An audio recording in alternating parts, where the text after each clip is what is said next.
Hey guys, it's Dennis here with Collider Games, and this is the Collider Games podcast. I'm joined by first from South Africa, Joshua Vayers. who's wearing a nice thick jacket, even though, over here in LA, me and Dorian are burning. And also join us, as I mentioned, Dorian Parks. How you doing, Dorian? Doing good, man. Happy to be back. How are you guys doing? Good. We got some news to talk Happy about. to have you back. Yeah. Well, I mean, me and Dorian, we talked about this main topic, Microsoft buying Bethesda earlier in the week. I mean, there's been some more recent developments, but there's still a lot of question marks to it. I mean, for people who don't know and heard him for the first time, I don't know how you could, but Microsoft buys ZeniMax / Bethesda for $7.5 billion. That's 3 times the amount that they paid for Minecraft. Mojang and Minecraft. So this includes, because this is ZeniMax, the actual parent company, includes Bethesda, but also includes id, Arcane Studios, AlphaDog, Machine Games, Tango, GameWorks. This includes like a lot of IP. So obviously the big ones that we know of are Elder Scrolls 6, Fallout 5, the upcoming Starfield, but this includes Doom, Wolfenstein, Quake, Elder Scrolls Online, Fallout 76, Deathloop, and Ghostwire, which are actually PlayStation timed exclusives, which apparently they're still going to keep that one. But to me and Dorian talked about this. This has got to be the biggest gaming news in a long, long time. I mean, it's not even just like for this year. I think I can't even. I'm trying to think of what was the last big, huge move like this that kind of changed the industry in this amount of way. But anyways, me and Dorian had talked about it already extensively. We'll talk about it some more, but I want to get Josh's thoughts. What were your thoughts when you first heard about this news, and what do you think it means? Dude, game changer. I mean, obviously, huge game changer.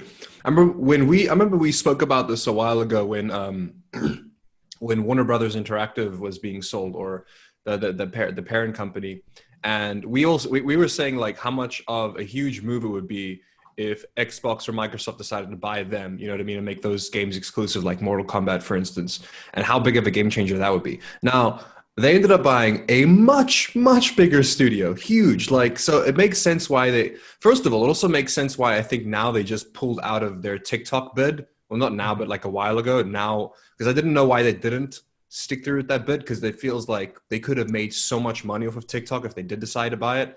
But now I can see why they didn't do it, because obviously they've been planning this for a while now. And obviously the deal hasn't been completed yet, but the deal's gotten to this. Paperwork takes forever, but the deal's gotten to a point in time where they're confident enough to say yes, like it's going through completely. Like, deal hasn't been made. The deal's not fully been done yet, but it's being made, and they're going to be owning it 100%. I see this being a game changer for the company more so in the long run than right now. I think that there are a couple of people who will be buying Xboxes for this, but not like a massive amount of people. I think we're going to see this more so in the long run. Like in about like 5 years from now, we're going to see how the exclusivity is going to affect the people coming to Xbox, Not so much pre-orders and stuff like that, but I definitely see this like in 2 years from now, people are going to be like, oh shit, like they're going to be thinking about Microsoft as like a much bigger contender because of all the exclusives they're going to have. Because I know that I think it was Bethesda themselves, they put out a statement saying that like, look, it's going to be on a case-by-case deal, but not all their games are going to be Microsoft exclusive. So there'll still be some. For instance, like they'd lose way too much money if they made Skyrim if they made the Elder Scrolls series an exclusive. Mm-hmm. Like they could make more money off of that being sold across all platforms, because of how big that IP is.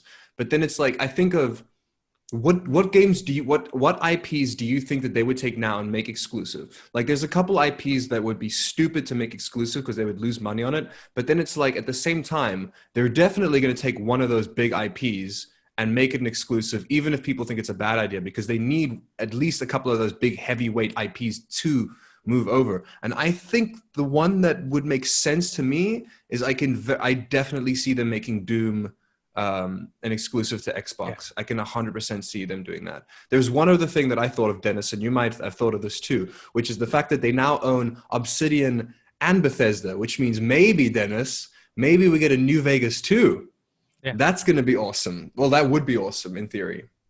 Yeah, Obsidian actually. Someone asked Obsidian that, and Obsidian gave one of those like hands up, I don't know, maybe type of things. People are going crazy because there's a lot of. Personally, I like New Vegas, but I still like Fallout 3 more. But there are people who contend that New Vegas was superior, and they are dying for this New Vegas 2. And this now that both Obsidian and Bethesda are under the same roof, plus the Fallout IP is now owned by Microsoft, it just seems like a no-brainer.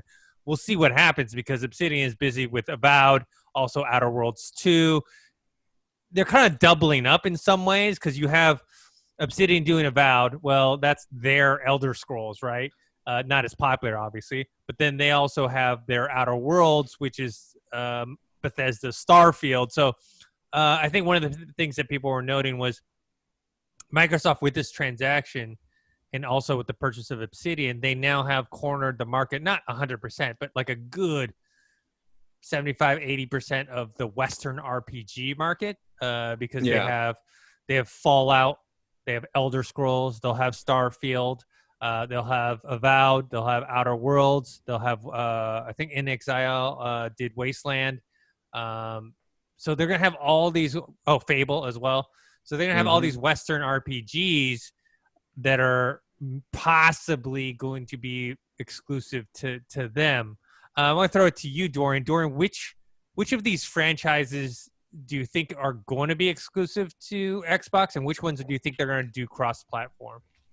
That's a good question. So we kind of already talked about it. I think it would make more sense for them, like Josh said, to kind of have like the Doom on, make it exclusive for Xbox. Maybe even put Gears of War, make that and or it's already exclusive, but like things like that. I couldn't see them like doing, let's say, Wolfenstein or something like that, making that just an exclusive, those smaller ones. But for me, just in particular, I'm just excited for this and in general, because I haven't got to play a lot of these games already. So now that they're all going to be in one place, especially with the incorporation of Game Pass, when all these are going to be put on day one, whenever the contract does go through, and then the newer games that they do release after this, put on Game Pass day one, I'm excited for that because I didn't get to personally play a lot of these like Doom. I didn't play that at Psychonauts. I didn't get to play all that. But now that these are going to be able to be put on Game Pass and more accessible, I'm excited to see what it does because, like Josh said, I'm more excited for this for the long run or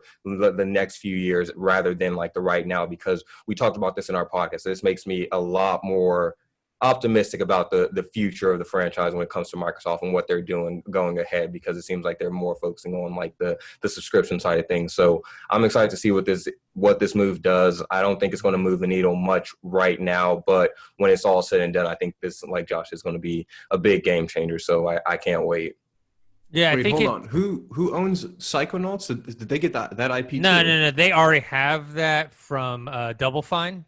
Yeah. Oh, right. Yeah. Okay. They own Double Fine now, and so and speaking of Double Fine, so I think one of the things is that during this negotiation, which apparently this has actually been 2 years in the making. They were like trying to do this 2 years ago, but things fell through, and I think right now is the right timing because both Microsoft, and let's be honest, both Microsoft and Bethesda in the gaming world right now are on a downward trend. Mm-hmm. Microsoft, they lost this current generation of gaming. They don't have many exclusives.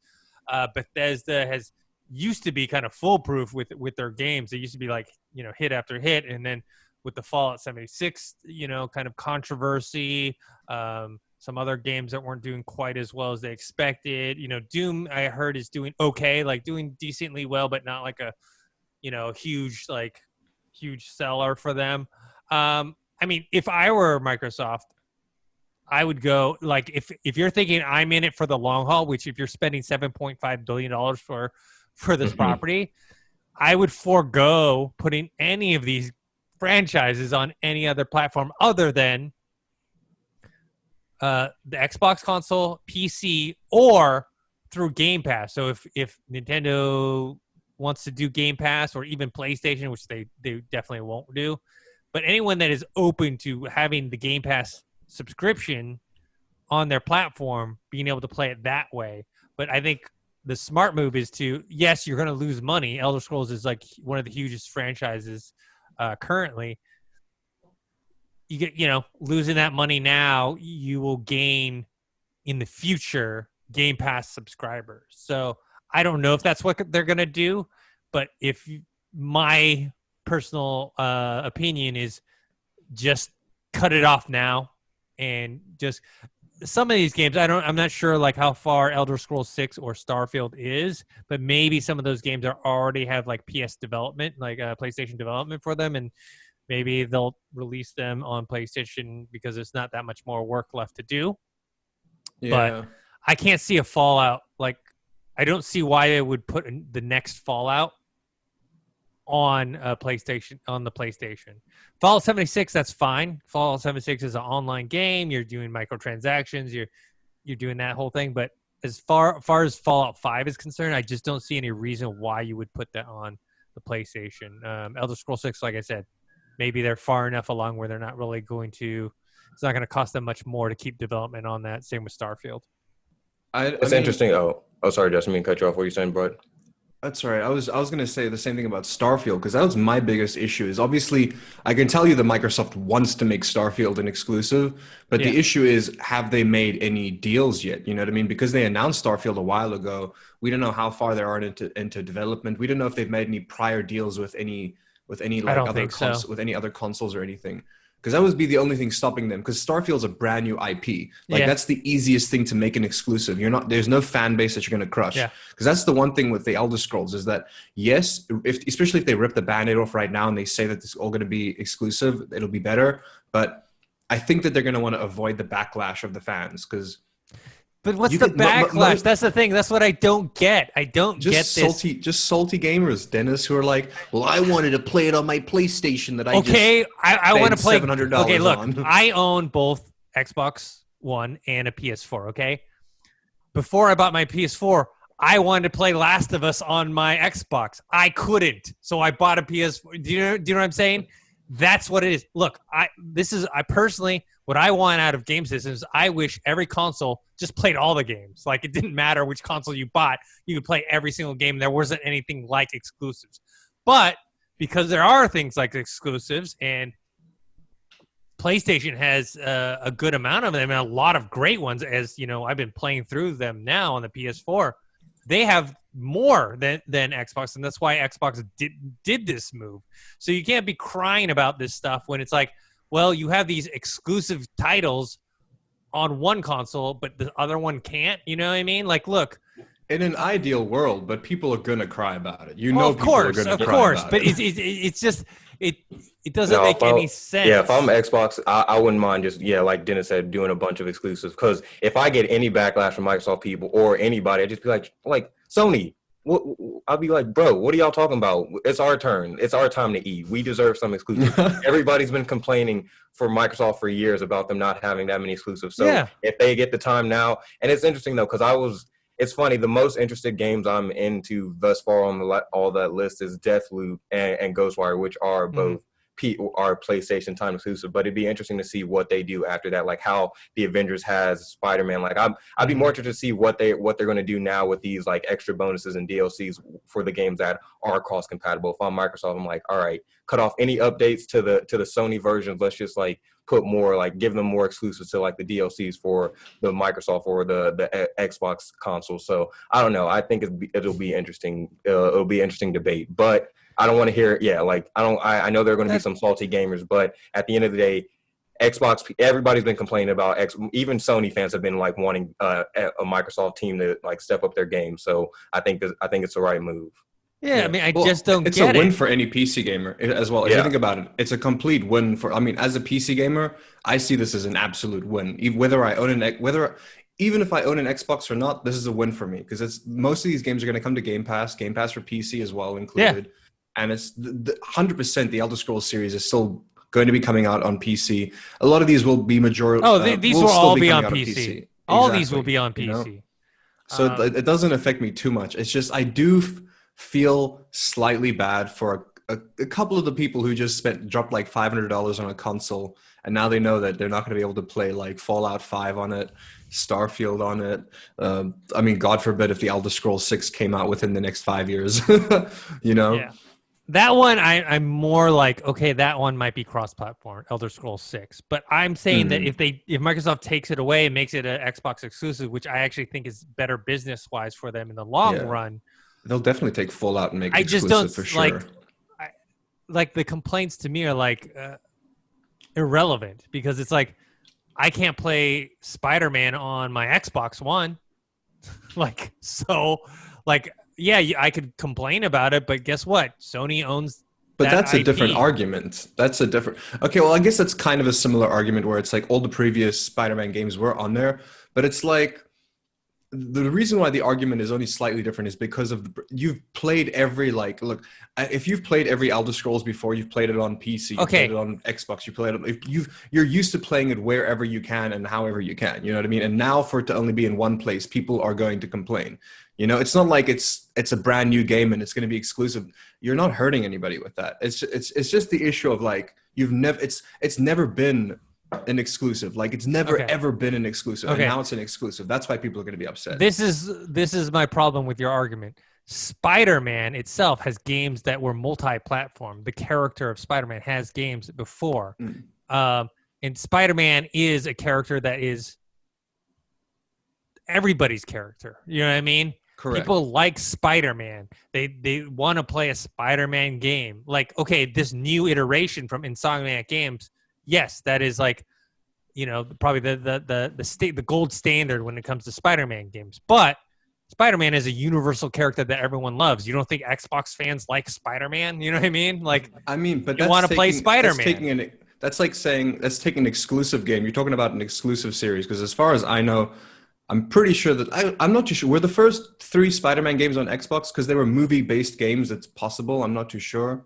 I'm sure I'm taking a look, but I'm pretty sure these other former Spider-Man games. If it was a Sony exclusive all the time, it's one thing to like say like that's a different story because it's like if one thing's an exclusive and then you feel like it's unfair because you can't play because it's an exclusive to that console. I understand that, but with Skyrim, it was never ever an exclusive. Sorry, with the Elder Scrolls, they never were an exclusive. So it's like there's no one salty that they're not playing an Elder Scrolls game right now because they can play it on anything. You know what I mean?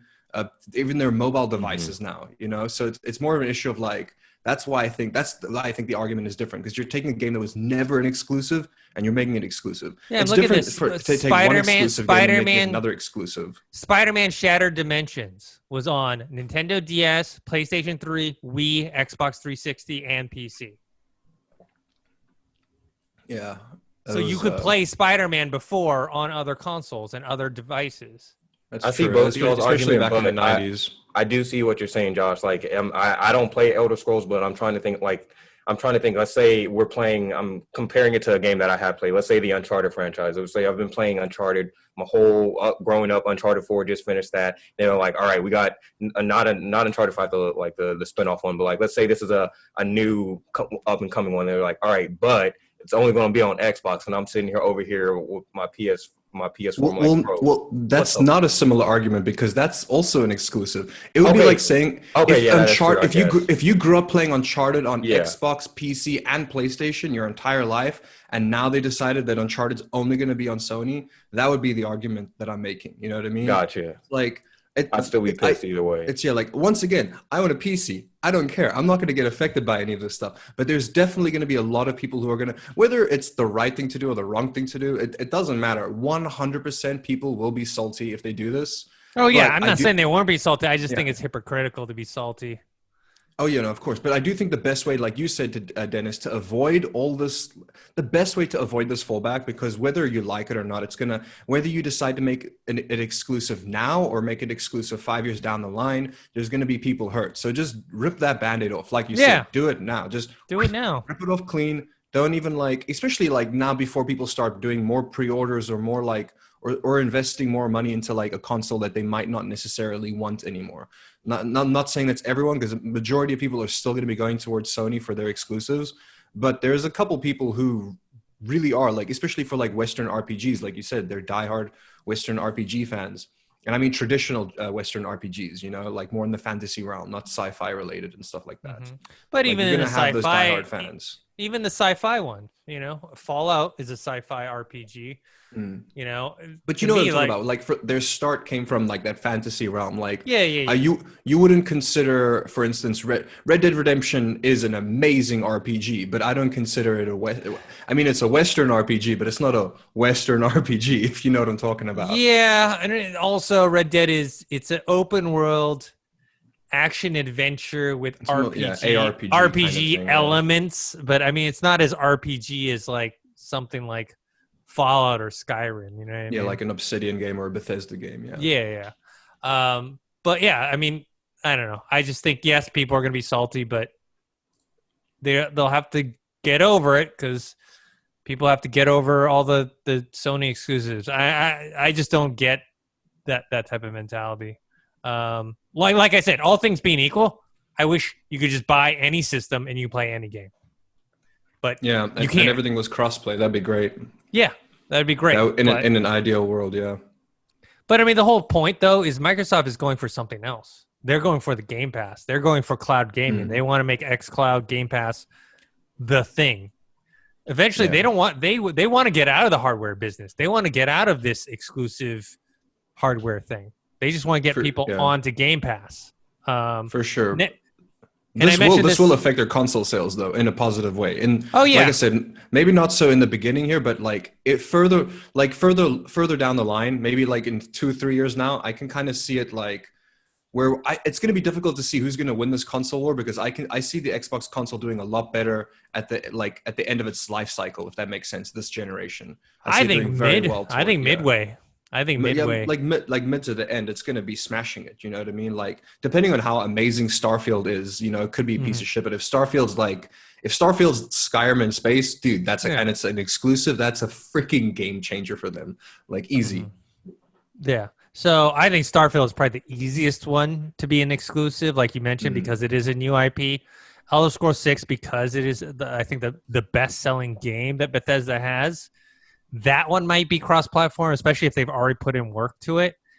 Fallout 5, I don't see why they would make it cross-platform, unless they really want to do this cross-platform thing. But if they want to get people on Game Pass, putting that out, because the one thing they don't realize, maybe they do realize this, but I can't tell because they haven't made a decision yet, is yes, the attraction of having Game Pass and paying, let's say, $10 a month and having all these great games on day one is attractive, right? The thing that people are forgetting is if you have a PS4 or PS5 and Elder Scrolls 6 comes out, but that might be the only Bethesda game that you really want to play. You won't mind paying the $70 for that game, even though you know you can get it for $10 a month on Game Pass and get all these other great games. You're not buying a whole other system just to play one game. Do you know what I'm saying? Or to get one game cheaper. So that's what my argument is when people are like, well, people will see the better deal. Game Pass has always been a better deal than PS Plus. That doesn't mean that people are going to hop over. People are only going to hop over if they're exclusive games they can't play. The $70 is not a big barrier for people. People who prefer, let's say, PlayStation games, paying $70 for a game that you can get on Game Pass is not going to hinder them or make them cross over. So that's my point of why you need to rip off the Band-Aid now and go completely exclusive, because there's no point. You're not getting anyone over by just doing that. Yeah, and you know what? I think that, sorry, I know you haven't spoken in a while, Dorian, but I think that's also one of those things where, considering the amount of money that they spent, I don't think that they mind ripping that Band-Aid off, dude. Like they're not going to be sitting there going, oh, the people's feelings. They're going to be going, nope, $7.4 billion, rip it, fuck you guys. It's an exclusive now. Deal with it, you know? They 100% for the amount of money that they spent on the parent company, they deserve that. I think that they deserve that, to be like, screw you guys, they're all exclusives now, you know? Yeah. And then the pre-orders, I think the pre-orders got a good bump from this news. I mean, they released it was it like a day before pre-orders went up? So people got excited. Did you see how many? I don't know if we spoke about this last week or if this is in the thing that we're covering, but did you see how Xbox One X went Yeah. like the sales went up by like 740% or something because I people don't got them get it. confused? Yeah. Like, so a bunch of people went out buying a bunch of Xbox One X's thinking that they're a Series X because the naming structure is so Yeah. confusing. That's hilarious. Yeah, not a good thing. They should have called it something else different. Also, Microsoft, Satya Nadella, who's actually the CEO of Microsoft in whole. So, like to him, like this Microsoft thing is definitely the Xbox thing is definitely a decent chunk of Microsoft, but it's only it's not the main thing that he's concerned with. He's concerned with Windows and Office and cloud computing and all that stuff. But he did say that it's possible Microsoft buys more companies in the future, gaming companies. There was rumors of them buying Sega, which is not quite the heavy hitter that it used to be. And, but it would get them, a kid-friendly mascot with Sonic. You get the whole movie franchise. There's actually, Sega has a lot of good IPs. They just haven't done anything good with lately. So I don't know.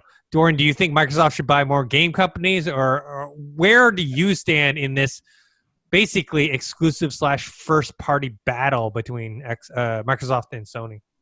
Bro, I say, yeah, do what's working. If but you saw the reaction with what happened with Bethesda, if they were able to buy other smaller companies with other IPs that haven't been tapped or utilized to their full potential, and they can put the money behind it to really rev it up, then I say do it. Like if you're not making games and you go out and pick somebody else that is doing it and you have them do it. Like if you're not the best at it, you go get the best and then you bring them in. I think that's a smart move for them. If this Bethesda thing works out, then yeah, why not do it? It's like Disney with how they're acquiring. You got Marvel, you got Lucasfilms. Like you just start acquiring all these different IPs and you start building them up individually and then sooner or later you're like Disney, you end up taking over the world. So maybe that's Microsoft's plan, is just to hopefully just start buying off all these game studios until there's nothing left and they're all under the Game Pass umbrella. So I say go for it. Keep doing more exclusives, and then hopefully one day, once it just comes to a bubbling boom, PlayStation, Microsoft, all right,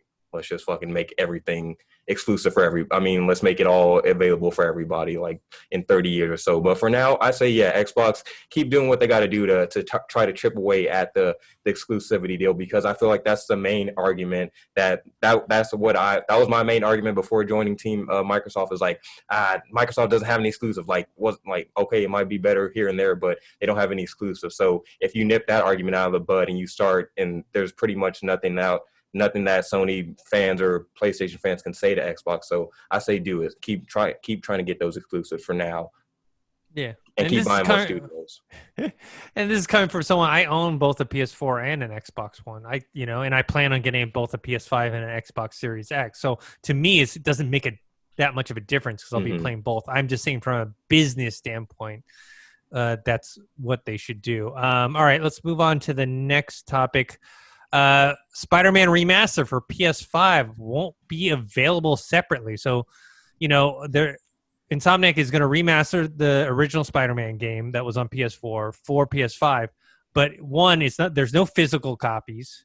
It's going to be digital only, and it's going to come with the Ultimate Edition. Is this the right move, Dorian? I think it's fine. I didn't really I didn't think too hard about it. I think it's the perfect way to try to get more people to buy the Spider-Man game if they really want to. I doubt there is that many people that are saying oh, I need to specifically just want to buy the Spider-Man game for the PlayStation 5 without the Miles game. I feel like if you're the same type of fan, you're going to want to play the Miles game. So I think it makes sense to attach them both together rather than trying to just sell it separately, because I don't think that many more people would be interested in buying the remastered version, since the PlayStation 4 version just came out a year ago, and I feel like it doesn't necessarily need a remaster already. I think it makes sense to just group it with the Miles game itself rather than trying to sell it separately, because it's Miles game at the end of the day. That's the flagship game for the PS5 right now. I feel like it would kind of distract from Miles Morales if you're trying to sell it separately and put kind of put Peter back in the forefront. Like, I feel like their focus now is like trying to make Miles the Spider-Man of this PlayStation. So it's like it would kind of just take away from Miles' traction by separating them, in my opinion. Josh? Yeah, that's the first thing that's also the first thing that I realize is that it's not the remaster is not going to be a significant bump up. Like it's going to be noticeable, but it's not going to be like mind-blowingly different. You know what I mean? And like I think unless you've got the 4K TV to go with, unless you got the 4K TV, a good HDMI cable, and like a proper setup for your next gen console, you're not going to really tell much of that difference. So I don't really see this. Like, no one, like you said, like people are buying the Miles Morales game because they want the Miles Morales game. You know what I mean? Mm-hmm. This is just a nice little cherry on top. I think that's nice of it. At the same time, I'm also 100% calling bullshit on this because every time I see, I remember they did this with the Call of Duty Modern Warfare Remaster. The only way you could get the game was if you bought Call of Duty Infinity War at the same time. And they said, it'll never be a standalone game. We'll never sell it separately. It's the only way you can get the game is if you buy Infinity. And then literally like 2 years later, they made it a standalone thing. They just separated the game. And they even like gave it for free, I think, on PS Plus. But 100% in the future, it'll definitely be a standalone option. Like for like super cheap, you know what I mean? They'll make it its own standalone thing for like $15-$20. And it'll be there. They're just, for now, obviously they're not going to do that because it's just, they want more people to, I can see it in their minds, like as a tactic. They're like, it's going to get more people to buy Miles Morales. I don't think so. I actually think they would have made more money if they did do them separately, genuinely, because I'm such a fan that I would have spent like, do we know how much Miles Morales is going to be? That's a full price game, right? Like with everything, I believe it's like $49.99. Dude, I would spend that $49.99 on the Miles Morales game, and then I would spend an extra $20 just to have the original game remastered or retextured or whatever. You know what I mean? Like I would do that because I love the game so much. So and I think a lot of people would have been okay with that too. You know, the fact that you're getting the remaster included for that $50 price, like I see what you're saying, but I could see some people at the same time like them, especially let's say if you're in Dennis's case where if he hasn't touched Spider-Man yet, but like if I'm somebody that wanted to play the Spider-Man game, but now they're like saying like, oh, let me just wait for the PS5 version, and then saying like, all right, let's just sell the PS5 version, and then you're just wanting to get it for Peter Parker. Like for some people, I could see them saying like, oh wait, I don't want to pay that extra money because it might feel like a reskin of them or something like that, regardless of it being a reskin or not, or them actually adding new gameplay. So I could see them being a bit hesitant, saying like, oh wait, okay, if I can just get this Peter Parker game, and then maybe them like testing it out and then saying like, okay, then let me get the Miles game. But I feel like this way of them putting it into the Miles game will get those first-time people that do just want to play with Spider-Man, but then they'll actually get introduced to Miles and see his story and then be like, all right, well, then let me go ahead and play this second game and see what it's about. So I feel like this will be a better way to kind of get more of the people that aren't familiar with Miles at all into the game. You're right, because he has his little origin in the Spider-Man game, so you kind of do need to play that game before the Miles Morales game. You know what I mean? To at least catch his little origin. I didn't think of that. That's also a very good point. It ties in with the story, so it makes sense to put the two together. But definitely, further down the line, it's going to be a standalone thing. I guarantee you. It would Why not? Make sense financially. You're not going to leave money on the ground. And before we move to the next topic, I just want to bring up. We're talking about Xbox pre-orders. Your boy was up early in the morning. I had the notifications on for literally every website that was selling them. And I still didn't get one. I refreshed Amazon. I refreshed like all these other Best Buy. Nobody came through. And I have good internet. I was trying and nothing happened of it. So your boy did not get a pre-order. I was willing to risk it all. Like I had multiple tabs open, all that. Early in the morning, coffee ready. Nothing. Yeah, apparently both PS5 and Xbox Series X pre-orders have been a disaster. I don't know what they can do to make the system better. They do have a bunch of consoles. I know Xbox has a bunch of consoles reserved for launch day. So Dorian, if you have what it takes to camp outside of a Best Buy I'm not risking COVID for an Xbox. I'm not right now. If it was PS5, maybe, but I'm not. I can't risk COVID I can't camp out for that. You should 100% do their Game Pass Ultimate deal where it's because you've already got Game Pass Ultimate. So for an extra $10 a month, you get yourself the Series S. You know what I mean? Wait, you pay it off after 2 years. But Oh, Yeah, I think $25 a month for 2 years. That includes Yeah, which one are Xbox you Game paying for? Pass You're playing Ultimate. for Ultimate? Are you playing for Ultimate? yeah, I have Dorian? Ultimate where it's like I have That's the like PC $15. version, but I also have it like Yeah. on the Xbox. Even though I Yeah, have then you just pay retro. extra $10 a month for 2 years, and you have an Xbox Series S. Or See, an extra 20 if you want the Series X. Yeah. and I don't have to pre-order it, or it'll just come to me. No, I mean you guys still have to pre-order it, but what I'm Yeah. saying is you can convert the deal over. You can convert to Well, if and when they Just- want to do pre-orders again, and hopefully Yeah. we can get it. But yeah, do I'll that because you'll save money, especially yeah. for the S. If you're gonna get the digital version, you'll save money on the S. You'll Yeah. you'll save more with the X. I think with the S in the long run you save like $40, but with the Series X in the long run you save like $80 or something. No, But, it's different. It's the other way around. X, Is you it the other save, way like- around? Yeah, Okay. X you save like $10. With the yeah. S, you get like $50 or $60. But saved. dude, it's worth it. If Dorian, like you just gotta pay $10 I'm gonna. Yeah, more than what you're I'll paying get now. that for sure. Like it's Yeah, super easy. Yeah. Yeah, I'm gonna probably do that deal. I'll be honest with you guys. I didn't even bother trying to get PS5 or Xbox Series X because I'm really not driven to buy either one right now. I mean, do I feel want like that? I was just caught up in the momentum. I think I'm in the same boat as you. I was like, I don't really need it, but I think I was just caught in the wave of Like pre-order. what games on either system is like driving me where like I have to get it. Like obviously there's PS5 versions of games like the Miles Morales game or Valhalla will have a PS5 and Xbox Series X version, but there's nothing like where like that's like next gen, gotta get it right now. So I don't know. I may wait till next year If I had get a new system. If I had the fuck around money, I would get the PlayStation 5 because I want the PS5. Whether there's exclusives or not, just based off of the design factor, I want the PS5. I don't know what it is. It's also 100% because I'm a Sony fanboy and I have been my entire life, but I want the PS5. And if I could order it right now, I would.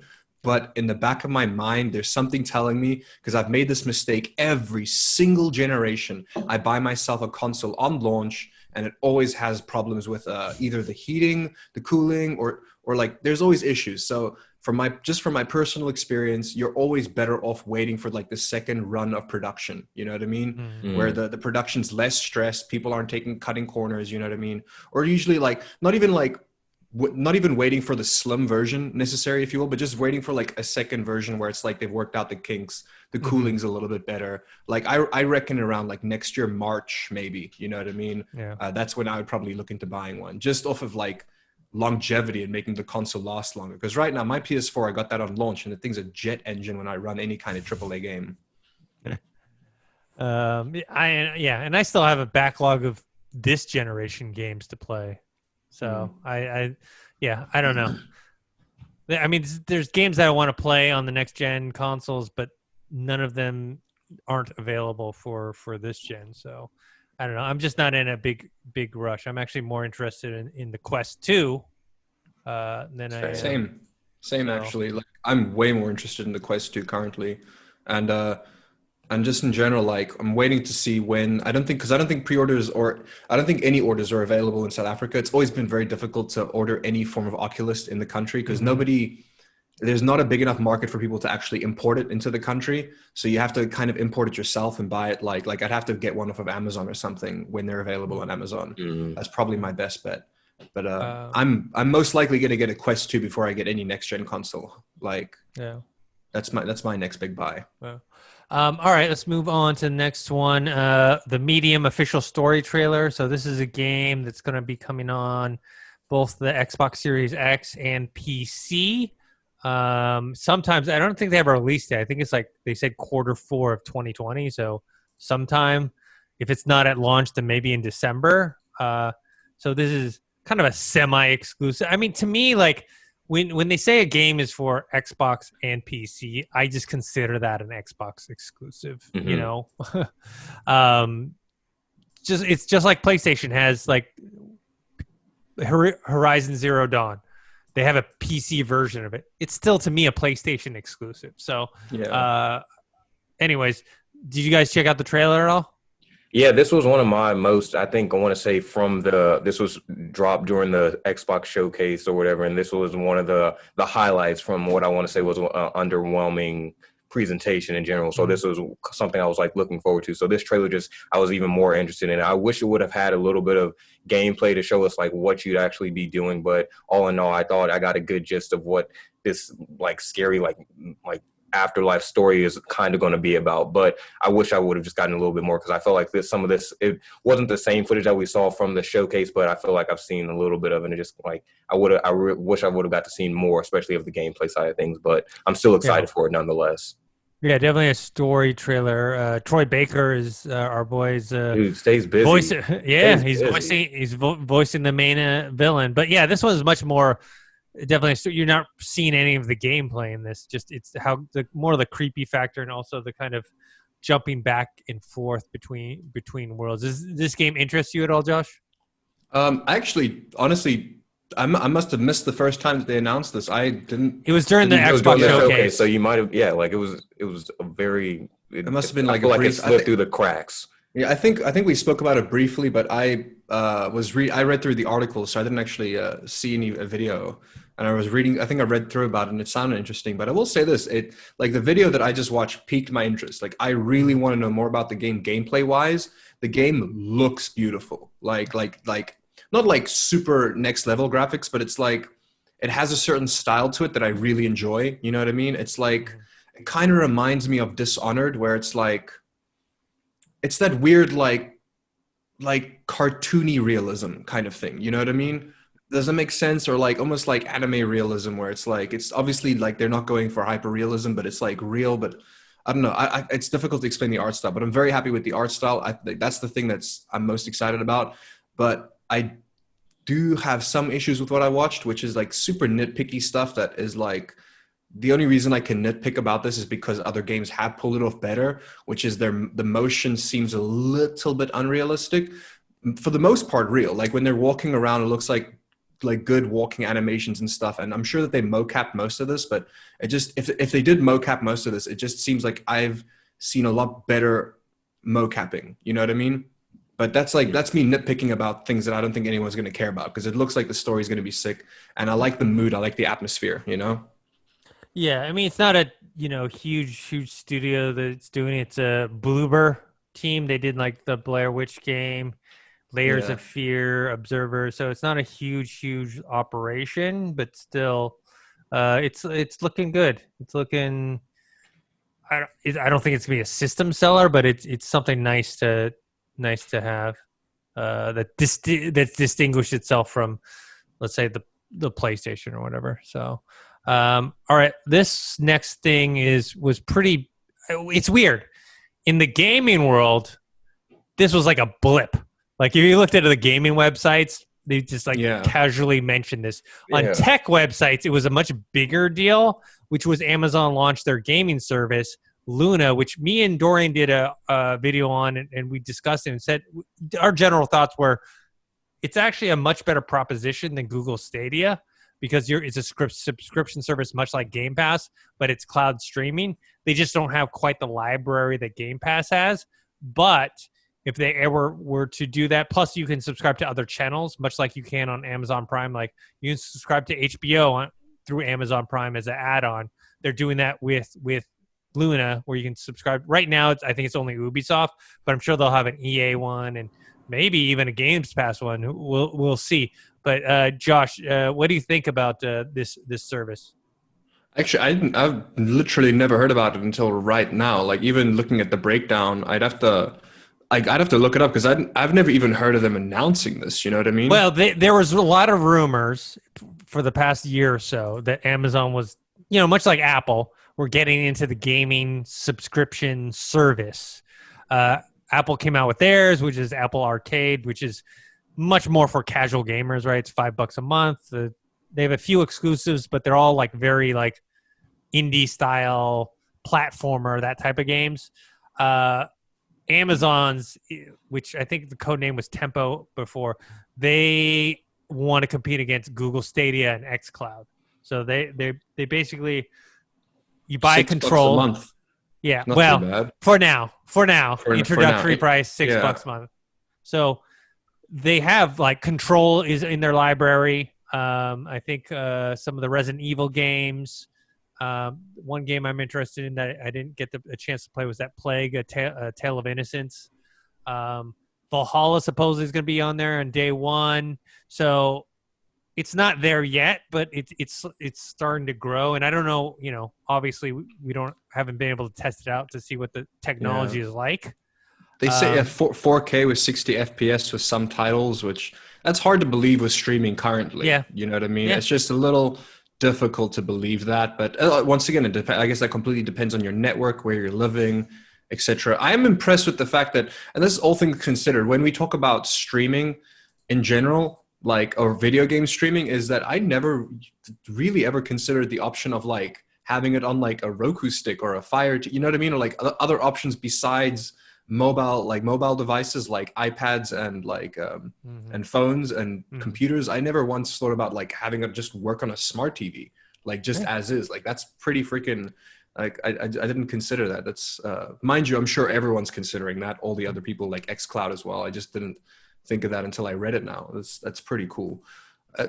I mean, I don't know, man. They got some big, mind you, I guess their biggest contender is what? xCloud? Will be xCloud and Google Stadia. I mean, right now, I guess if you count all of them, there's five gaming subscription services. You have PS Now, you have Game Pass, Google Stadia, you have Apple Arcade, and then now you have Amazon Luna, or you're going to. I think it launches in October. So those are the 5 gaming subscription service. Of these, only Google Stadia and Amazon are actual cloud streaming services. Xbox is they're experimenting with xCloud, but right now most of the Game Pass games are you download them and you play them, but it's still, play all you want. But eventually I think they're going to move into that cloud streaming service. So that's I'd say right now their main competitor is probably Google Stadia. I'm curious to see what the controller is going to look like. They have it. Picture. Yeah, it's like $49.99. Doesn't look very nice. Yeah, it looks. Yeah, it looks like a basic. Yeah, it looks like an Amazon-y. Amazon version of the Xbox, of the new Xbox controller. The Amazon Essentials version. Yes. Yeah.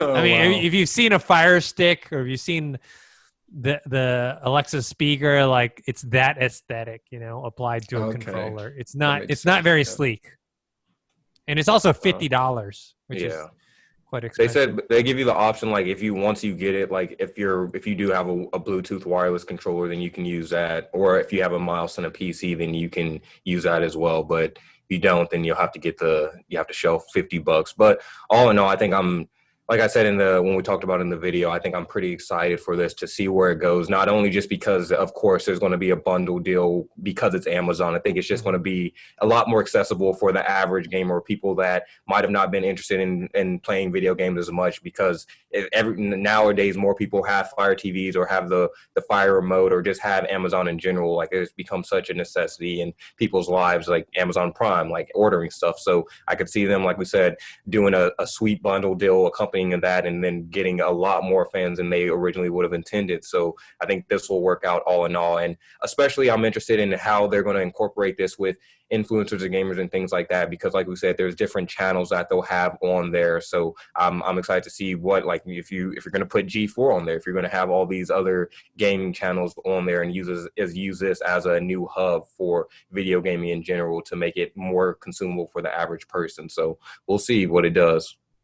Yeah. Currently, I couldn't care less about it. But it's one of those things where this has the potential, because it's Amazon. This has the potential to be something huge, and the possibilities are like, they have a lot more possibilities than I'd say xCloud, in the case of the fact that we're talking about Amazon.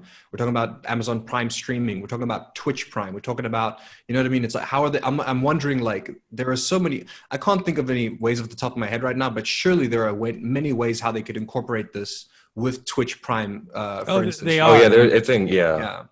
Like, I think there's like a certain thing they said it's going to be on there as well. It's like they're incorporating more like with the Twitch channel itself on there, like how they kind of already have it with the subscription and shit like that, but it will be a lot more incorporated, and it'll be its own channel in there as well. So that's what I'm saying. Like, I'm excited to see where it goes with Twitch and these influence and how they're going to actually influence and market this as well, because we saw how Mixer did. So them using Twitch and then using that as a promotional tool for this, I think they can get a lot more subscriptions, especially if you work out gaming deals. Like, hey, if you have Ninja say like, all right, bro, you like plug the subscription service, plug Luna here and there. We'll put you on the front page of it. Get all your fans to come watch you over there on Luna. They have a lot of potential with this. I'm excited to see what it does. Oh, for sure, man. Yeah.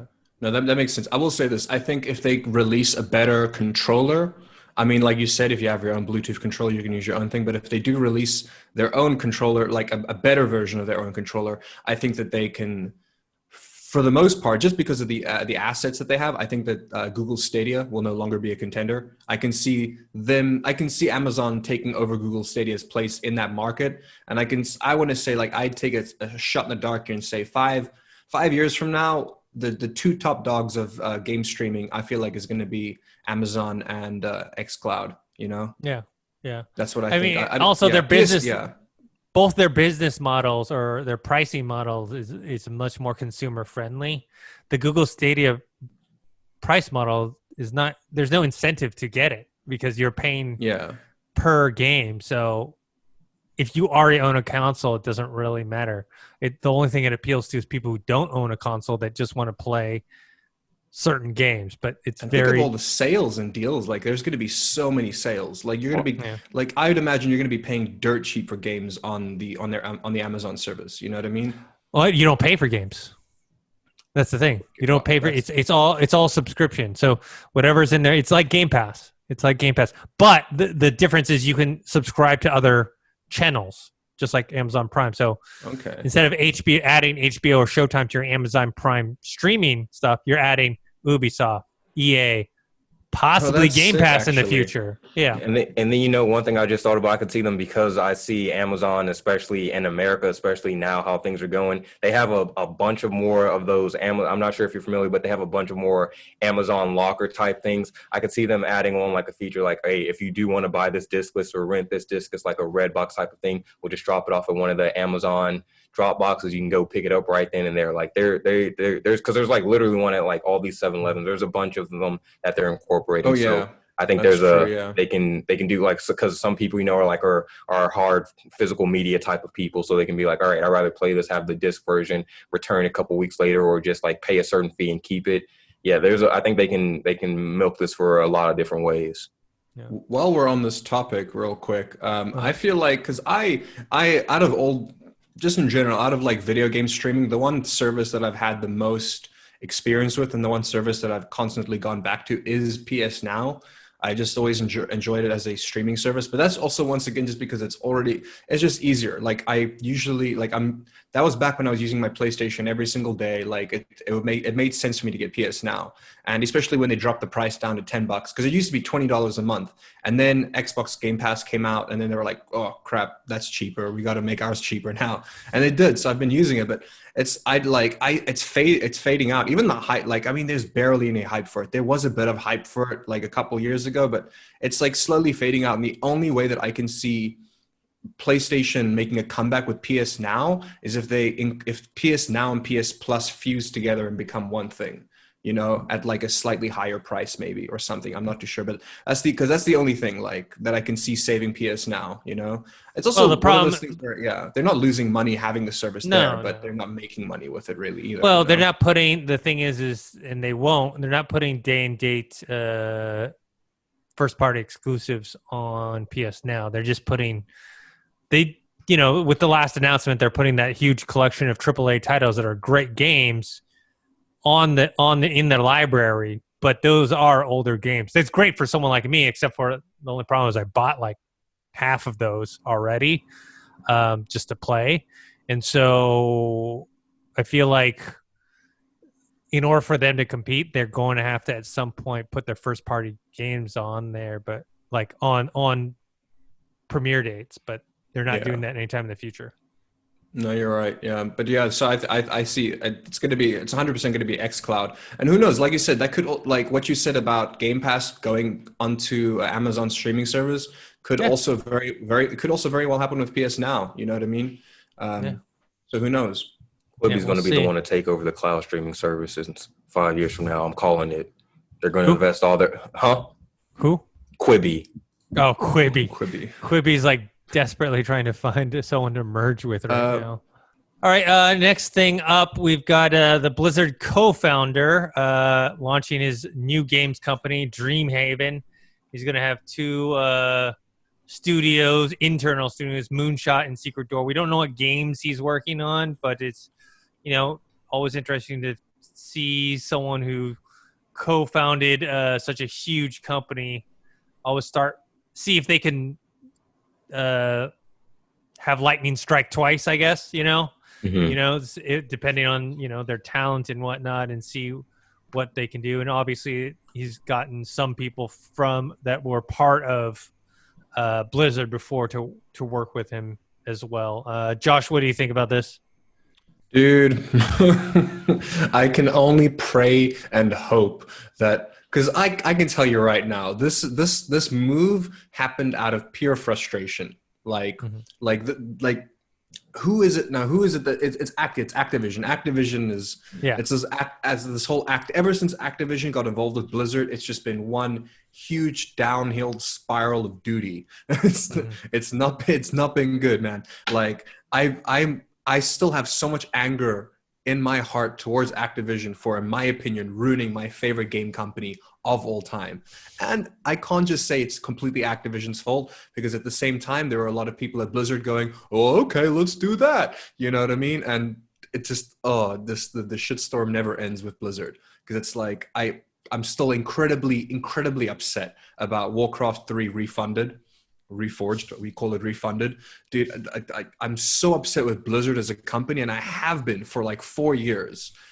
Nothing good has come out of them. You know what I mean? Like, maybe Overwatch 2 is amazing. Maybe. You know what I mean? But it's probably just going to be Overwatch with a couple of new elements involved, which we all know. But I will say this. I truly hope that this is just... this has got to be the founder going, screw whatever like the top dogs are telling us to do. I'm starting my own game company, and we're going to do it from the ground up, and we're going to do it the way we used to do it. We're going to make good games. And I'm hoping that that's what this is that it was a move made out of like independence and frustration, where they're just sick and tired of listening to like the head honchos say, you can do this, you can't do that. Because it's like, I don't even think Blizzard has much of a say in their own games anymore at this point in time, Yeah. So I'm really hoping for good things here, because look, you got the guy who was the lead producer on StarCraft 2, and you got the guy that was a game director on StarCraft 2. So a lot of RTS stuff here. So it makes sense to me that they're probably going to be working on an RTS game, and I hope so, because there's not a lot of new RTS games out there, and it doesn't really happen that often. We're like, the most recent RTS games we've had that were successful they were all remakes. You know what I mean? Either like Age of Empires or Command and Conquer or Warcraft. They were all like remasters for the most part. You know what I mean? Hasn't been any good new RTS games. There's been a good couple ones, but they're not multiplayer. They're more like survival based, make your own colony kind of thing. If that makes sense. So I really hope that they come out with a sick RTS. They're obviously not going to be able to take any of their IPs with them, so they're going to have to start fresh. You know what I mean? They're going to have to come up with new IPs. I'm hoping for a kick-ass RTS here. Just reading from like the base of what the two people have done before, I'm really hoping that they're going to come up with some kind of like StarCraft, Command and Conquer type RTS. You know what I mean?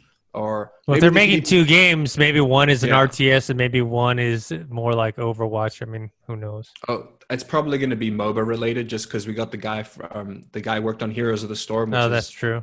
Blizzard's Moba, and they're going to need a games as a service if you're starting a new company and like you've got this like name behind you. Like, I think the name's going to carry this company a bit in the beginning, but what's really going to make this company successful is the fact that they have to release a games as a service kind of thing. You know what I mean? Realistically, for you to be a new company and like be kind of successful and big right off the bat, you have to have that games as a service option. You know what I mean? So I easily see them doing like a MOBA or something the only place where I can like not hey, if anybody from that company is watching this, do a MOBA for console. That's where the market is. There are no MOBAs on console. Bethesda tried to make a MOBA on console. It was fun, but then they gave up on it. Like I think they could honestly do a good MOBA on console, but they're definitely going to do some kind of games as a service. Maybe they go in a completely different direction. They don't do anything like RTS bird's eye view related, because they're always doing like that kind of view. Like it doesn't matter what kind of game you're playing, like our Overwatch being different, but the majority of their games takes place in that view. So it could be very different. But it's definitely going to be RTS related, I think, or like MOBA related for the two games, you know? If they came up with like an action RPG or something, I'd be so surprised. I'd be like, what? That's so different, you know?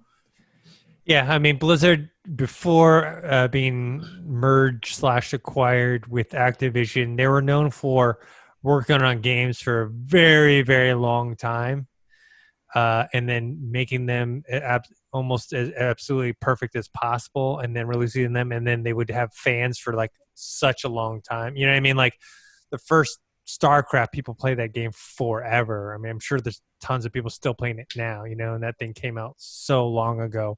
World of Warcraft, you know, and then lately I feel like it's like, okay, what are they doing? You know what I mean? What exactly are they doing? So yeah. All right, let's move on to the next one. Just during the Tokyo Game Show, NieR Reincarnation, they got an announcement for a Western release for, I think one was, for Reincarnation, then one was for, what was this? Let me, if I get this right. No one's ever going to remember this. NieR Replicant version 1.22474487139. So this is a game that, you know, is already released in Japan. There's going to be an upgrade version of this RPG that was done in 2010. They're going to have it for PS4, Xbox One, PC on Steam on April 23rd, 2021. Now, I've never played any of the games, but I did go to this concert they had at the Microsoft Theater here in LA for NieR Automata. I can't remember the name. I remember you going to that. Automata.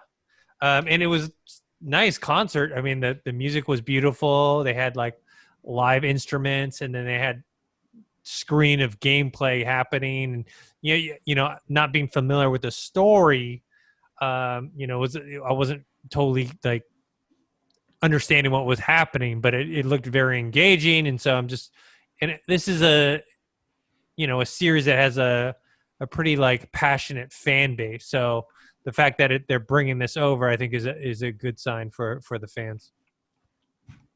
Yeah, look cool. I know. I didn't have no idea, inkling or introduction. It's a JRPG. It's very hard to understand. Oh, yeah. I'm pretty clued up on it. Are you? Because watching those gameplay things, I was like, what is going on here? It's one of those things. The cult following of this game, in my opinion, comes from the story, which is the story is so captivating. You know what I mean? It's one of those like most JRPGs, like the successful ones, have this way of storytelling where it's like, hell, the gameplay can be the worst gameplay in the world, but you're gonna keep playing because you want that next cutscene. You'll do anything for that next cutscene, and that's kind of what the game reminds me of. Unfortunately, I couldn't play the game because it just made me so nauseous playing it, like physically, like actually, like, and I was so upset because I was so excited to play the game, and I actually had to watch YouTube game videos of it, and it was less nauseous there, but I don't know what it was. I don't know. I truly don't know what it was, but every time I've tried playing this game, it just gives me nausea and it makes me feel claustrophobic. But even like when the game is like in a kind of an open setting, it's this, because the gameplay is a little tricky. It's got this hack and slash vibe to it. But imagine being in like a hack and slash like combat setting, like God of War, for instance, and you're doing all this hack and slash stuff. But then while you're doing that, you're also controlling a separate robot that's shooting things. It's like the level of multitasking was a little like too much for my brain.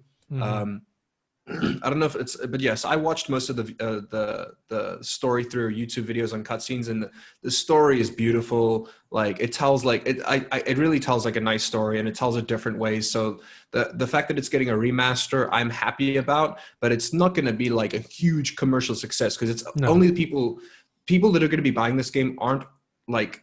Yes, it's going to have a couple of people who never got to play the game originally are going to be buying this game, but the majority of the people buying this game are going to be the people who already played it. They just want it.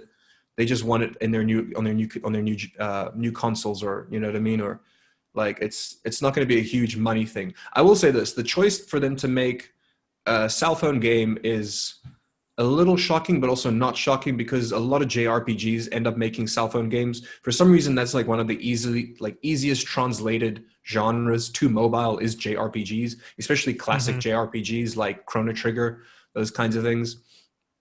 So I don't know. I think the mobile game will do well just because it's a mobile game. Like, you know what I mean? It has more people are going to play it in Japan and in the West, wherever. But yeah, this isn't going to be a huge money move. You know what I mean? This is just, I am shocked that they didn't announce a sequel or something. Like, because this got people talking about NieR again. For the first time in years, people are talking about this game again, except for the people who are fans about it. You know what I mean? And I think that would have been a good opportunity for them to at least announce a sequel or of some sorts. But to just announce a remaster or like a retexture just a few years after the original it just seems a little weird, you know? Yeah.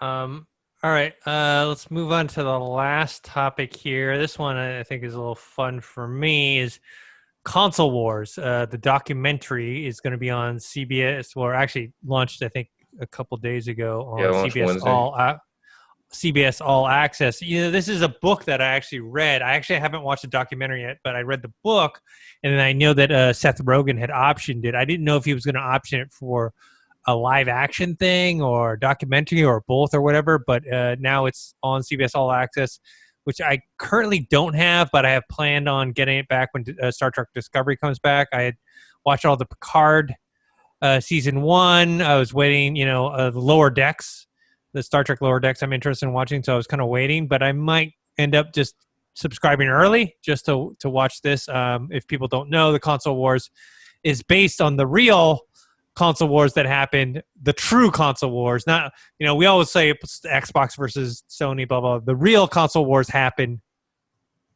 in the early 90s between Nintendo and Sega. That was like the truest, like when people were the most, if people think, people are divided now, I think only because there's the internet, so you can, whatever crossover. Back then it was straight up you were Nintendo or you were Sega. There was no owning both systems. There was no allegiance to both sides or whatever. At that time you were either part of one cult or the or the other. Dorian, you said you watched it. I know I lived through this. Tell me what your thoughts are watching this documentary. Bro, I learned so much. I didn't know the rivalry was that bad. It felt like it was like a gang war. It was like you got the Bloods and Crips on either side. I was like, Jesus. I thought Microsoft versus Sony was something, and I think you hit the nail on the head where you said the internet kind of just like inflates it. But Jesus, like seeing the back and forth and just the marketing strategies and how they were going at each other, I was really like, damn, this is something. And then I didn't even know they had like showcases like E3, like they had their own version of E3 back before even E3 or show like gaming conventions were even a thing, like how they like were introducing and showing off these things. I learned so much from start to finish, and it just completely changed my perspective on how like the gaming industry is as where it is today. Highly recommend it if you have not seen it, or if you don't have CBS. I was just like, I didn't have CBS All Access. I just said, let me just sign up for the free 7-day trial. Make sure I set a reminder to cancel it in 6 days. But I think it is worth just at least signing up for it and doing the trial, because there's a lot of information. Firstly, it's not a spoiler because it actually happened in real life. But like, just I didn't even know how like the Sega marketing for their commercial of just like making it feel like it's more adult, more like you got to be a cool kid, like all of that type of thing. I had no idea. That was so cool because like little bit of context. I'm young. Like me and Josh, we're a little bit younger than this. So like as I was coming up, like I grew up in the PlayStation. Like I was born like when the PlayStation was kind of introduced around that era. So like I completely missed out on all of this. So seeing like like the commercials and seeing how they kind of had to handle everything, and the just the background story of, I forgot the main dude, but the guy who ran Sega in America, like how it was a Japanese company, or like how he had to like convince them to like trust them with the IP and all that, and let him do what he has to do in America. I was just like, damn, this is a real, like, they had to do a lot of shit to make even anything happen. And then how they stumbled upon Sonic as like how they had to fight like as a marketing campaign against Mario,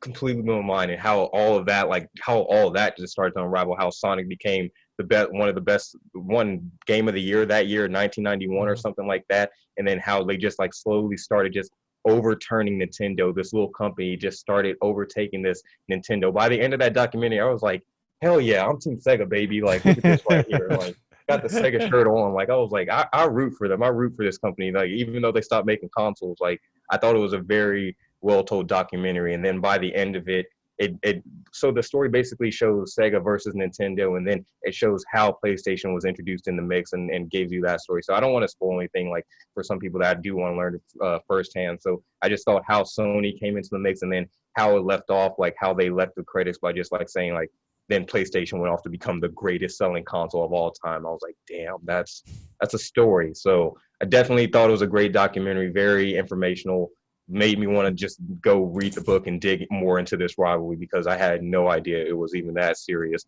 And now it makes me like, I guess they're on good terms, because there's a Mario and Sonic Olympic type game. So that surprised me at that. And like looking back on getting to play that game and seeing that, I'm like, you gotta have real good peace agreement for y'all to even make a game together. Because all the stuff they did back and forth, I'm like, I wouldn't even talk to Nintendo if I was Sega, and vice versa. So I'm glad they came to a reconciliation, because the stuff they were doing to each other was pretty competitive.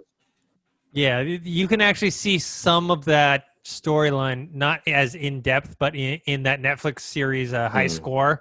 So anyone who has watches Netflix, you can see that. I forgot which episode it is. It's one of the later episodes, but it delves into that a bit. But this is a much more detailed thing.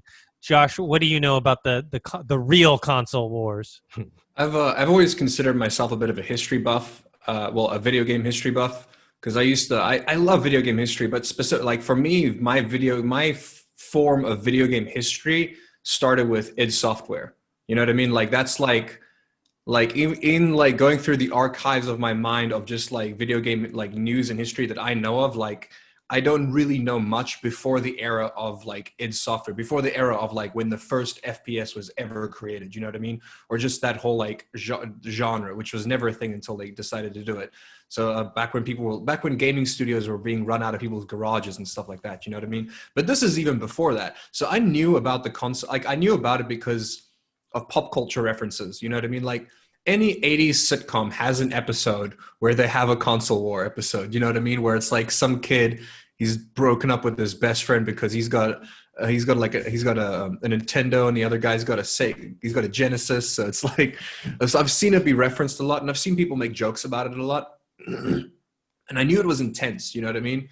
And like I knew about the marketing, but like not so in depth. So I'm looking forward to watching this for sure. But I did know about the whole PlayStation thing, because that's my favorite bit of like gaming news ever, was the fact that PlayStation was originally just going to be an attachment for the Nintendo system. Like it was just going to be like, they were just going to slap it on top of the Nintendo and be like, check it out, the Nintendo PlayStation. And then that deal fell through because Nintendo's like, it'll never work. And then freaking the PlayStation happened, and it was amazing. So, and this is not a spoiler. Have you seen there's a video of it, but have you seen the video of when they show the showcase of like, they're having a presentation of the Sega Genesis, which was $399, and then so they go on, like the head of PlayStation, I can't remember his name, but he goes on to give his presentation, and all he says is $299, and then just walks away from the podium, and I'm just like, and he drops them. That was versus not Genesis, Sega Saturn. Sega Saturn. I was like, that's a baller ass move. Dude, on that, I was like, I get it. I get why. And then that they go into the credits. They're like, then PlayStation became the greatest like selling over 100 million copies. They give you little details to say first Sega Saturn sold less than 10 million. And then the Nintendo, whichever console they were on at that time, sold about 30 million. And they like pause and they're like, but Sony, 100 million. I think it was GameCube at that time. No, couldn't have been GameCube. Oh, no, Nintendo 64? GameCube was me. GameCube. And then Nintendo 64 then. Yeah.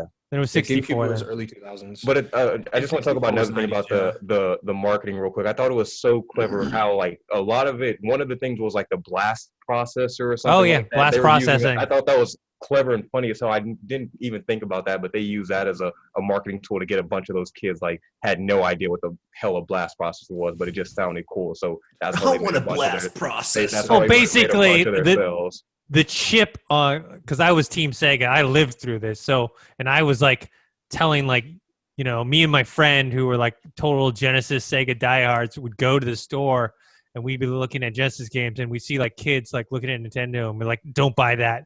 Buy this or whatever, and the kids would be like literally like, oh really, and they'd go tell their mom and dad like, oh yeah, we should buy a Sega Genesis instead. But the chip on the Sega Genesis was faster than the Super Nintendo's chip, and so they came up with the marketing term blast processing, saying, oh, the Genesis is so much faster than Nintendo, and they also used Sonic in that marketing because Sonic is the character is very fast, you're moving around very fast, and they want to contrast that with Mario, and they're like, oh, Mario's like old for little kids, Sonic is for teenagers or adults, you know. And so look at his spiky hair, look at how cool he is. They basically so they create that divide, and it worked because Nintendo was like much more kid friendly. So when Mortal Kombat came out, there was no blood in Mortal Kombat for Super Nintendo. Yeah, there was blood in the Sega Genesis version, and it outsold the Super Nintendo version like 2-1. Yeah, they talked about that, like the executive or whoever made that decision at the time. He was like, oh, I thought it was just going to be, I thought we were going to win over the parents and win over the kids for being more kid friendly, but boy, did that bite us in the ass. Like people were yelling at us for like censoring the game. Like I think they said it was 5-1. Like people were buying the Sega version 5-1. So yeah, that was ridiculous. And then they also said Sega, like they thought Nintendo were the people to kind of put Sega on blast about, like that's when the child laws came in and started about like the government and things like that, about being too gruesome and how violence was starting to make its way more and more into video games. And so they kind of thought Nintendo was the one to kind of snitch on Sega for just like being more gruesome, and then that's how all that started to unravel. But have you seen the original Mortal Kombat, Dorian? The movie itself? Oh yeah. No, the game, dude. Oh no, I mean like I've seen it in this doc, like how they were playing and stuff. Yeah, I saw a little bit of that. It's like, because they used real models, they were like super low, like 1 megapixel photos of the people. They were using like real people. It almost gives it a sense where, like, I want to say for me, the original Mortal Kombat game was actually more gory than like the first 2 or 3 ones that were on PlayStation, just because they used real people, even though they were like low-res photos. I mean, it did look gruesome, and then it was funny too because like when they were doing the court case, he was like, "I'm just going to pull up this one clip," and it was of Scorpion like ripping out the spinal cord of Raiden or something. He was like, "Here's somebody like ripping off somebody's head, and as you can see, the spinal cord is just laying right there." So it was pretty funny when they got to the Mortal Kombat. Did they talk about the Power Glove at all in the movie, and like the marketing for the Power Glove and the movie? They didn't talk about the Power Glove. Is that like a attachment? No, that was more for the NES though. Wasn't that more for the regular NES? The only thing they like talked about attachment wise was like it was literally a glove you wear, and like they didn't talk about that. Your NES controller was on the glove, and they pitched it with a movie called Wizard or something. I forget what it was. Yeah. And there was this whole like the movie was literally selling the product, and it was just literally an NES controller attached to a glove on your fucking hand. No, I think that like the only movie like thing they were just talked about was like a little bit of how E.T. was like the worst video game ever made or something like that. Yeah, Atari. Was it in the 2000s? No, it was late 2000s or it was late 2000s. I think somewhere in Texas they found a landfill. Yeah, there's a documentary.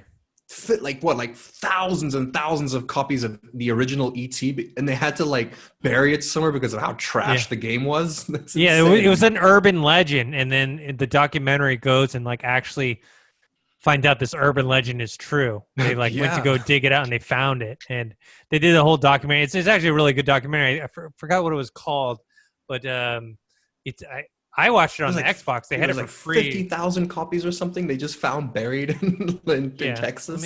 What was that documentary called? Is this what But it's yeah, called? Dorian. Atari Game Over. Yeah, I Atari watched Game that. Over. Yes, yes. Game over. Yeah, I watched it on remember that. Xbox or whatever. So, but yeah. Anyways, for me, the console wars. I think in the end, when it was all said and done, I think Super Nintendo ended up selling a little bit more than Genesis. But to me, I think Genesis Sega won the console war because they sold the most when it mattered.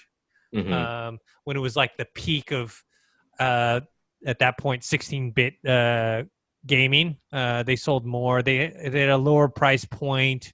They were selling more games and everything. I think eventually they moved on to the Sega Saturn, and then that's kind of when Super Nintendo kind of took over because they waited a little longer to move to the next generation. But anyways, you want to know how else? You want to know how else that we know that they won the console war? Because they're still making consoles, Dennis. That's how else we know. Wait, hold on. Wasn't it Sega or Atari or someone was saying that they were like working on like a secret little like classic console or something? I know there's there's one of those like mini. Atari. There's a mini Genesis right now you can buy that has like a bunch of Genesis games on there. I think that's but they have what I was like thinking of. Yeah. But they have like a mini NES as well. They have mini whatevers. It's just a nostalgia factor. I say Sega won because they moved the market share. They were like less than 10% of the market share, I believe, when it was like Sega Master System versus NES. And they were able to move to up to like 50 something. I forgot what the percentage was, but they ended up moving to a majority stake before then losing a little bit more to the Super Nintendo later on. So, yeah. And I also think Sonic in general and longevity, I think both of them, like Mario, of course, and is still here successful in terms of video games and as a franchise. But as a whole, I think Sonic has had more success in the long run. If you look at movies, if you look at TV shows and things like that versus the landscape of what Mario has done, especially now if you're counting the new Sonic movie and how that revitalized the Sonic movie franchise in a way. So it's interesting. It was a cool glimpse into the past and things that I miss, and definitely it makes me want to. It made me want to. I didn't even know it was based off a book until you told me before pre-recording. So I want to definitely read that book, and I don't even like reading. So for a documentary make me go want to read a book, I think it definitely told its job, and it makes me just want to dive more deep into just this whole thing because I think that for me, I had no idea about some of these things and just how they talked about it. It felt very like not biased. It felt like it showed a good side of everything Sega was coming up with, everything Nintendo was coming up with, not like putting one against the other, just showing how the stories of how they both grew and how they inevitably had to clash with each other. So I thought it was a good story in general. Yeah. So I'm definitely going to check it out. I'll see when I'm going to subscribe to CBS All Access. Anything else going on? Real quick, yeah. Just to go back to what I was talking about. I read that wrong. So the NieR Replicant thing. I actually completely forgot about this. When NieR Automata came out, there was another version of the game that was released in Japan only, and it was this version where you got to play as like the younger male character in the series. And it was the only reason I forgot about it is because I know plenty of people in the US that somehow were able to get this version anyways, so it wasn't too big of a deal. So the reason why it's not even really a retexture. It's just a re-release, really. It's just a Western re-release for that version.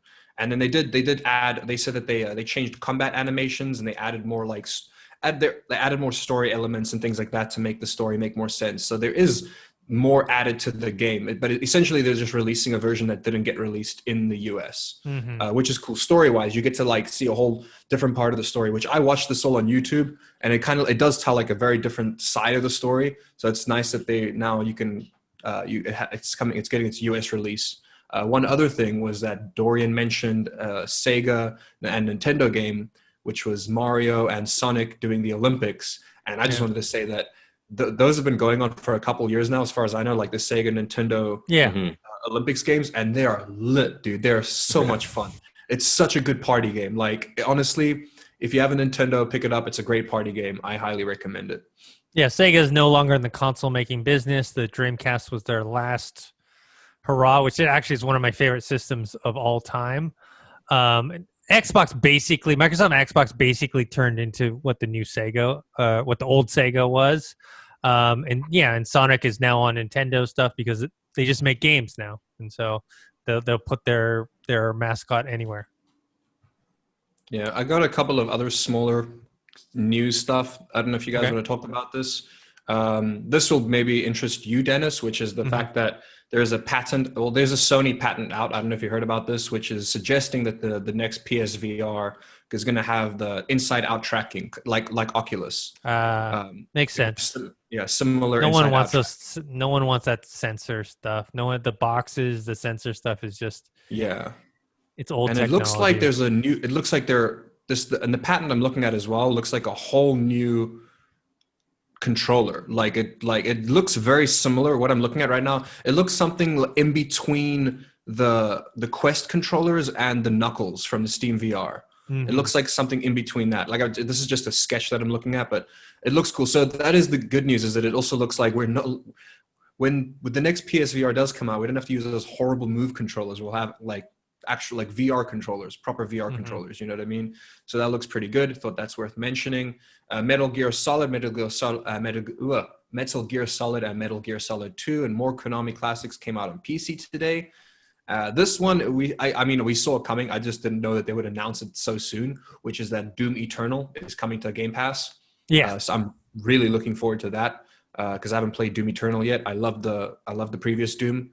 And I'm sure Dorian is going to... Dorian, did you play Doom Eternal? Oh, no. I played it with Dennis at E3. Yeah, it was a lot of fun. It was a lot of fun. Yeah, it was. I just haven't played it. Like, I haven't bought the game yet. Well, once they add it to Game Pass, you can definitely try that out. Oh, yeah. If it's on Game Pass, then I'll definitely make that move. But until then, I'm not. Just because of how viral this game is, I think it's worth mentioning, which is, I don't know if you guys have Don't heard do or it. watched Don't bring it up. Don't bring it up. If it's Among Us, don't say anything. Let's just move on to the next topic, Josh. Well, is it another game that you hate? Is it another game that you hate playing, Keep it going. We have to, Dorian. Keep Sorry. it going. Just keep. Among Josh, Us 2 got canceled. Among Us, the second, which is a weird reason why it was canceled. The game became too popular that they have to go back and work on the current game, so they can't work on the second one, which is one of the rarest things you'll hear. It's like, oh, our first game blew up, so we can't work on the second one to make more money. Which is crazy. But honestly, it's because they released a free version on mobile. Like, I'm not going to lie. I've been playing the game for free on mobile with ads, and it's like the ads aren't super intrusive. So that's already a huge player base as soon as it was released on mobile for free. They do need to add mic support because on mobile, you can only text. But then again, it's like, then you have to worry about filtering people, who's going to swear, who's going to say racist, sexist shit. You know what I mean? It's difficult. But dude, that game blew up recently just because of streamers in general. So yeah, Among Us 2 got canceled for now, which is it sucks because I think it's a great game. I just I want to see this company become super successful. I want to see them kind of make the kind of money Fall Guys is making. You know what I mean? And they do release that where it's you can buy yourself pets and stuff like that for $2 here or $3 there. The microtransactions are a lot cheaper than any other games as a service game that I know of. So they could be making way more money than what they're making now. So that's crazy. And then, the Xbox Series S price was reduced in Japan by about $28 or $30. Yeah. So the Xbox Series S is cheaper there. This also just interesting, which makes sense as well. Starfield got a major engine rewrite for next-gen consoles, which makes sense because they were probably working on Starfield before they knew what the specs were for the next-gen consoles. You know what I mean? So that would make sense to me because Starfield's something that they've probably been working on now, pre-production for God knows, probably 6 or 7 years, I'd imagine. You know what I mean? Maybe 5 years, pre-production wise. So... Yeah, that got a massive engine rewrite, which makes sense to me. Crash Bandicoot 4 multiplayer modes got announced. Just something small to announce. And yeah, that's about it. All right. That's about it. Cool. All right. I guess that's it for this episode. Dorian, where can people find you? You guys can find me on Twitter at Dorian Parks and Rec. You can find me on Instagram at Dorian Parks, and you can find me right here at Collider Games. Josh? You guys can find me right here on Collider Games, and starting Wednesday, I'll be streaming every single day on Twitch. You guys can get me on Josh_Toki, and you guys can find me on Instagram at Josh.Toki. Cool. And you guys can find me on Twitter at ThinkHero, Instagram, Dennis.tzng. Make sure to subscribe to this YouTube channel, youtube.com/Collider Games. Also, our podcast is on the Collider Factory podcast feed. That's Collider Factory feed every single week. Plus, we throw interviews and other reviews up on there as well. Until next time, we'll see you guys later.